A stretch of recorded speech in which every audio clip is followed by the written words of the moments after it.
A leader is someone who influences a group of individuals to accomplish a common goal, whether that goal is to design a fuel-efficient car, respond to an international military crisis, or find a new company health plan. Now, there are many different ideas out there about how to become an effective leader. Some suggest that leaders must have certain traits, such as intelligence or self-confidence, sociability, maybe even being tall. Others say it's about technique or skill that leaders can acquire. But in A Failure of Nerve, the late Edwin Friedman goes against the grain of leadership studies and suggests that effective leadership is not about traits or skills as much as it is an emotional process of regulating one's own anxiety. He refers to this process as self-differentiation, or knowing where one ends and another begins. This is a systems perspective on leadership, rooted in cell biology. Take this healthy biological cell. It has a nucleus, which controls the activity of the cell. It has these mitochondria floating around here. And it has a cell membrane, which keeps the cell separate from other cells when they hang out together to form biological tissue, like this heart. This heart cell is differentiated.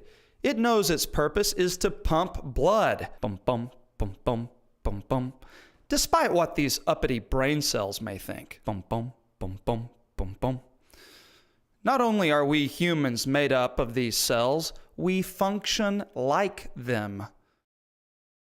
We also form ourselves into groups, whether these are families, companies, or nations. Like an individual cell, a differentiated person can stay connected to others without losing his or her identity, or without taking on the emotional anxiety of the group. A differentiated leader can take a well-defined stand even when followers disagree, while remaining connected in a meaningful way with others. Now here's the deal. Some people in these organizations are poorly differentiated, and they act like viruses. Viruses do not have a nucleus or a core organizing principle, so they cannot exist on their own.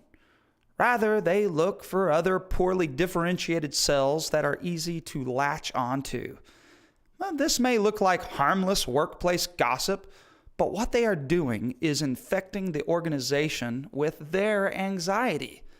They cannot handle one-on-one conflict with another person, so they attempt to rope in a third person, thinking this will lessen the anxiety.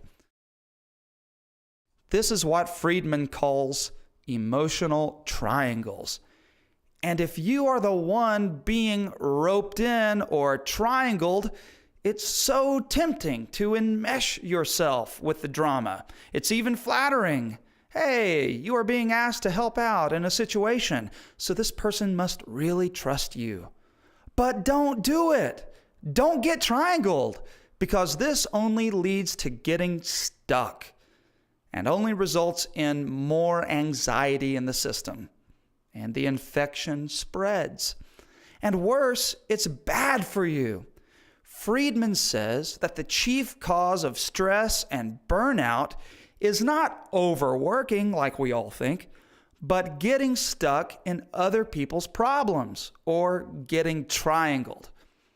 But the differentiated leader is like the emotional immune system of an organization. By being a non-anxious presence, differentiated leaders resist being triangled, which influences others to take responsibility for themselves.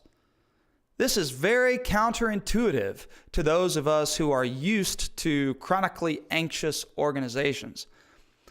But Friedman says that differentiated leaders are able to tolerate other people's discomfort because this encourages them to take personal responsibility.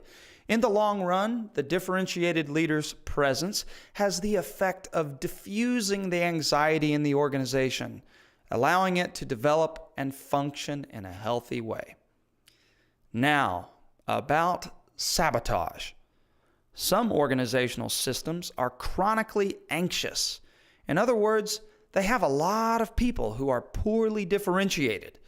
Such an organization will be threatened by the presence of a differentiated leader because, in a way, this upsets the way things have always been, or the homeostasis of the organization.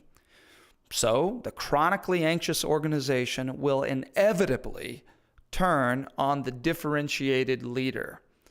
But, according to Friedman, sabotage is a sign that the leader is doing the right thing, and it's the leader's non-anxious response to such sabotage that defines the differentiated leader.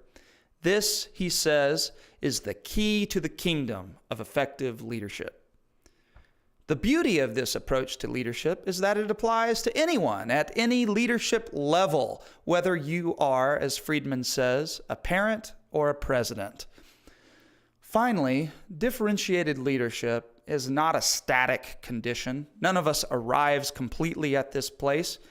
Rather, differentiated leadership is a direction in life, a direction toward maturity. And the only way we can get moving in that direction is to take care of ourself. Or, as Jesus of Nazareth said, to love your neighbor as you love yourself.